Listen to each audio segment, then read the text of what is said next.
Bonjour, c'est avec plaisir que je suis ici avec vous pour cette rencontre qui présente une grande importance, disons, pour le Maroc et pour la communauté scientifique en général.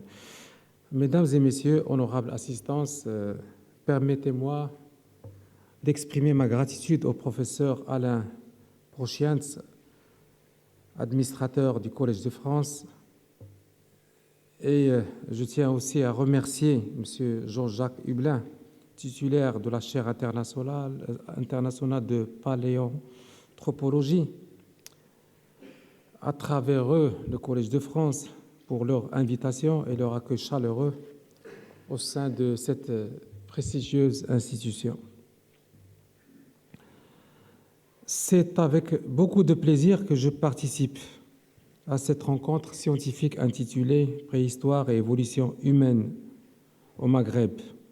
Monsieur le ministre de la Culture et de la Communication, Dr Mohamed Larraj, aurait souhaité être des vôtres aujourd'hui, mais ses nombreuses occupations en ce moment l'en ont empêché.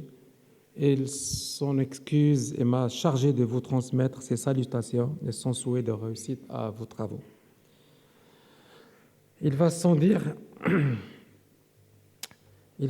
que le thème choisi pour cette rencontre et qui porte sur la problématique de la préhistoire et de l'évolution humaine au Maghreb est pertinent et revêt d'un intérêt capital pour la communauté scientifique. Bien plus, ce thème est d'une actualité brûlante pour le Maghreb en général et pour le Royaume du Maroc en particulier. En effet, pour mon pays, la multitude des programmes de recherche mis en place par le ministère de la Culture et de la Communication à travers l'INSAP. Je salue l'équipe de l'INSAP présente parmi nous aujourd'hui, qui est une équipe, je dirais, très forte et très engagée. Donc ces programmes, qu'ils soient nationaux ou internationaux, cette mise en place de ces programmes a engendré ces dernières années des résultats scientifiques très intéressants et décisifs sur le plan de la connaissance de la préhistoire et de l'évolution humaine, qu'il convient de mettre en exergue. Telle rencontre, me semble-t-il, serait le lieu approprié pour s'adonner à cet exercice. Mesdames et messieurs, honorables assistances, nombreux sont les sites préhistoriques marocains qui se sont illustrés par rapport à cette problématique. L'on peut citer, entre autres, la carrière de Thomas I à Casablanca, qui se distingue par son fameux niveau L, soit le premier niveau archéologique au Maroc, qui est datable d'au moins 1 million d'années et qui correspond par conséquent à la première présence humaine au Maroc. Le site de Jbel Iroud, qui s'est illustré et qui n'est plus à présenter, dont les travaux menés dessus ces dernières années nous ont permis d'accéder aux plus anciennes traces de notre espèce Homo sapiens. C'est une première mondiale, en effet. Comme disent certains, nous sommes tous des Marocains ou bien nous sommes tous d'origine marocaine. Les sites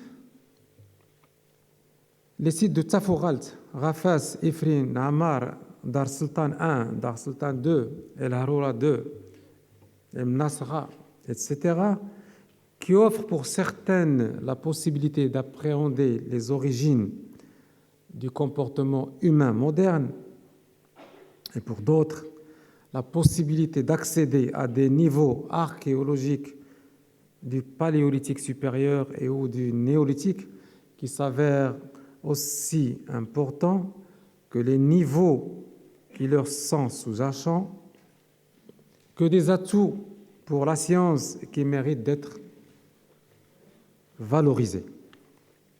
Dès lors, Dès lors, quoi de mieux pour le faire qu'en portant des résultats ou bien les résultats afférents au débat d'une rencontre scientifique telle que celle qui nous réunit aujourd'hui. Mesdames et messieurs, au ministère de la Culture et de la Communication du Royaume du Maroc, nous sommes conscients du potentiel des sites archéologiques nationaux et à leur tête ceux relevant de la préhistoire. Nous pensons ainsi qu'encourager et soutenir la recherche archéologique au Maroc serait de nature à mieux révéler le dit potentiel. C'est la raison pour laquelle ce département vient de lancer un appel à projet qui se limite pour le moment, certes, aux sites antiques ou médiévaux phares que sont Lixus, Tamouda, Ksareserir, Tamousida, Banassa et Chella, mais qui pourrait être volontiers élargi à d'autres sites, notamment préhistoriques, qui sont à même d'apporter de nouveaux acquis pour une meilleure connaissance du patrimoine archéologique national, voire international. À charge alors pour les chercheurs de l'INSAP et de leurs collaborateurs d'être au niveau et de tirer profit de l'opportunité qui s'offre à eux et à leurs différents partenaires nationaux, internationaux, de s'inscrire concrètement dans la nouvelle dynamique engagée par le département de la culture. C'est dire qu'une nouvelle ère est ainsi amorcée, au grand bonheur des spécialistes, quels qu'ils soient, nationaux ou partenaires étrangers. Vivement d'excellents résultats. Je souhaite plein succès à vos travaux et mes souhaits pour une meilleure coopération dans le domaine de la recherche scientifique avec la France et avec les pays amis du Royaume du Maroc. Merci pour votre attention.